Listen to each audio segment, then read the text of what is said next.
ఏమైంది పిన్ని గారు? నా మొబైల్ ఫోన్ కింద పడి డిస్ప్లే పారైపోయింది. మొన్న రిపేర్కి ఇచ్చాను.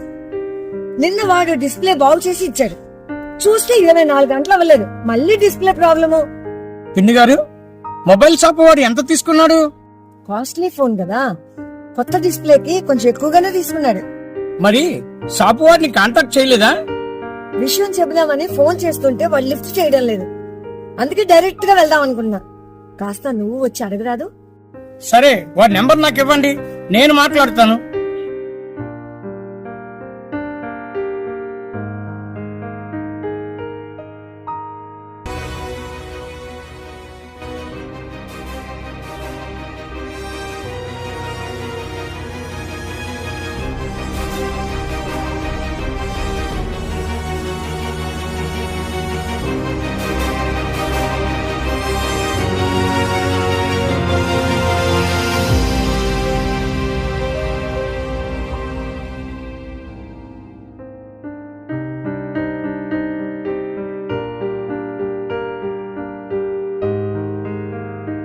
ఏమైందన్నా?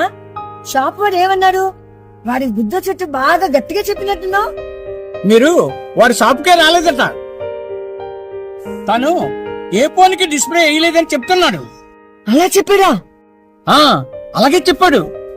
ఒకవేళ తనే రిపేర్ చేస్తే బిల్లు చూపించమని అడుగుతున్నాడు. నాకు తెలిసి వాడు బిల్లు ఇచ్చుండడు. రీజనబుల్ రేట్ అని మీరు కూడా అడిగుండరు. అవును శ్రీనివాస్, నువ్వు చెప్పింది నిజమే. మన బడ్జెట్ లో డిస్ప్లే వస్తుందని తీసుకున్నాను. నాకు అసలు దానికి కూడా బిల్లు తీసుకోవాలనే ఆలోచనే రాలేదు. నాకు తెలిసి దానికి వాడు బిల్లు కూడా ఇవ్వడనుకుంటా. మొబైల్ బట్టి డిస్ప్లే రేటు ఆధారపడి ఉంటుంది. సాధారణ ఫోన్లకి 2000 నుండి 3000 వరకు తీసుకుంటే అధిక ధర ఫోన్లకు ఇంకా ఎక్కువ తీసుకుంటారు. డబ్బులు తీసుకుని చేసినప్పటికీ నాణ్యమైన పరికరాలు వాడటం లేదని చాలా ఫిర్యాదులు వస్తున్నాయి. కొందరికి పాత ఫోన్లువి లేదా అదే ఫోన్ది బాగు చేసి వేస్తున్నారు. బాగు చేయటానికి ఇచ్చిన ఆ ఫోన్ తీసుకుని తర్వాత రోజు రమ్మనడంతో ఏం చేశారన్నది వినియోగదారుడికి తెలియటం లేదు అసలు. అలాగే నాణ్యత లేనివి తెచ్చి ఉపయోగిస్తున్నారు. దానిని ఎవరు తయారు చేశారో కనీసం ఆ వివరాలు లేకపోగా బిల్లు కూడా ఇవ్వడం లేదు. దీంతో అధిక సంఖ్యలో ఇక్కడ మోసాలు కూడా జరుగుతున్నాయి. మరి ఇప్పుడు నేనేం చేయాలి? ఆ షాపుకు వెళ్లి గట్టిగా నిలదీసి అడగడమే. వాడు కాదు లేదు అంటే మనం కన్స్యూమర్ రైట్స్ కౌన్సిల్ కి ఫిర్యాదు చేద్దాం. ఇంకెప్పుడు ఇలాంటి పనులు చేయకండి. మీరు ఏ పని చేసినా దానికి సంబంధించిన బిల్లు ఖచ్చితంగా తీసుకోండి, సరేనా? అలాగే నాన్న.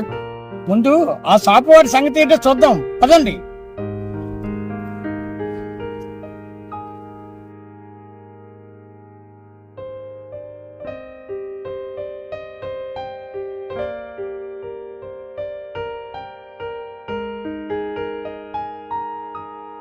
ఏది కొనుగోలు చేసినా తప్పనిసరిగా బిల్లు తీసుకోవడం మర్చిపోకండి.